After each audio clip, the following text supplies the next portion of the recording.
The gridirons around Michiana. This is 16 Sports Extra, brought to you by Monty's Best One Tire and Auto Care. Welcome into 16 Sports Extra, the place to be on a Friday night. I'm Jack Sneal, that's Sabrina Hoover.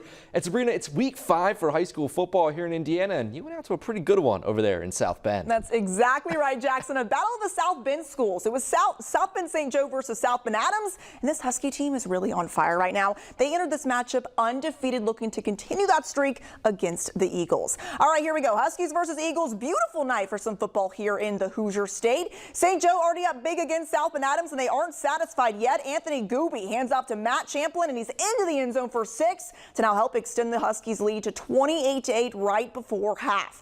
And the scoring continues this time through the air. Look at this throw, Jackson. You can make that throw in your sleep, right? Easy. Connor Gallagher comes up with a huge catch into the end zone. This St. Joseph team is now up 35-0. Now in the fourth quarter, Dallas Downey has possession. Jackson, I love that name, by the way. Pretty sweet name. He's in for another score for the Huskies. I mean, this offense had a day, and I can't talk about this St. Joe team without mentioning the defense. I mean, second consecutive shutout victory for this group. Heck of a job there by Ben Downey's group. The Huskies remain undefeated, but as Downey explains, records don't mean anything right now.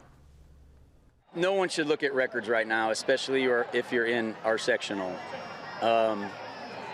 Because when you look at who is in our sectional, records don't matter at all. So we have to enjoy every win because they're so hard to come by, but we have to be humble and realistic about what's in front of us.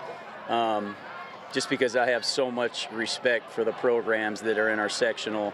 So I always keep that in the back of my mind, even though I enjoy each and every victory. All right, so big win right there for them. But now we head over to another team that's having a lot of success this year, the Penn Kingsmen. Yeah, that's right. The Kingsmen came into this matchup undefeated, while the Marian Knights, they're looking to rebound after last week's shutout loss there to St. Joe. All right, this one was going on over at Marian High School tonight between these two teams, and the Kingsmen, they're putting up points, and a lot of them. Near the goal line, hand off to Cohen Weissong, touchdown Penn. They're in front, and they just keep on adding to it. Now again, in the Knights' territory, another handoff, Colden Hernandez. Give the senior a touchdown score. Penn's just in control. But Marian, well, they want some big plays themselves. On the kickoff, back deep, it's fielded by Terrence Lane. Look at the patience. That's a senior move right there. Waits for the hole to develop, then uses his speed to break away. Kickoff return for a touchdown. No one can catch him in the open field. But Penn, they were just too much tonight. Austin Schmidt in at quarterback now for the Kingsmen. He bounces it outside, has the breakaway speed, look like a running back there. Penn wins convincingly, 54-14. All right, now let's go back to some South Bend action. Sabrina, you've been all over the area tonight, right? I really have. This time I went over to South Bend, Washington, taking on South Bend Riley. Two teams looking to bounce back and get back in the win column.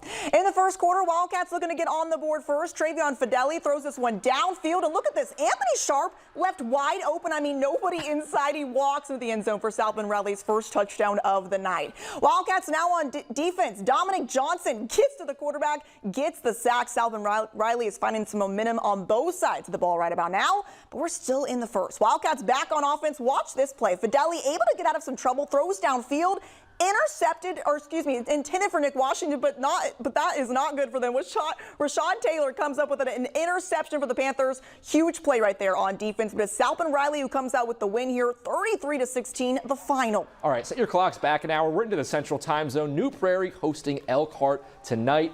Early on, the Lions defense was making some stops. Reed Robinson looking for any running room, but Chase Broussard drops him for a loss right there. So they get the Cougars to a 4th down.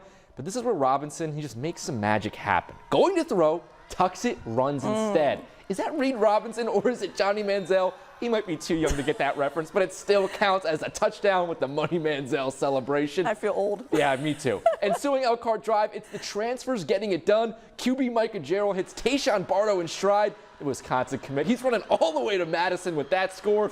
Elkhart, they win decisively, 56-28. Love that right there. Let's move to Northridge versus NorthWood. This one was a close one. Panthers on offense looking to get something going. But look at this Raiders defense. Huge hit. Ball comes out, and Northridge is on top of it. I mean, what a huge play right there by the defense. Raiders now on offense. Carson Rumfeld connects with Trey Copeland. He's looking for some room. Not a whole lot there, but it sure helps set up this. Rumfeld being patient, looking around, finds Hayden Gorball in the end zone. How about that for a statement? Northridge now on the board, and this one actually went into overtime. And what about for both of these teams? The Panthers end up coming out with the 1-point victory, 22-21, the final. So huge win right there. But that does it for our first half of highlights. But don't worry, we have tons of action left to go. Yes, we do. Don't go anywhere. We will get to more of the big games that happened tonight, including some of those Michigan scores. But first, here's tonight's lottery numbers. Good luck.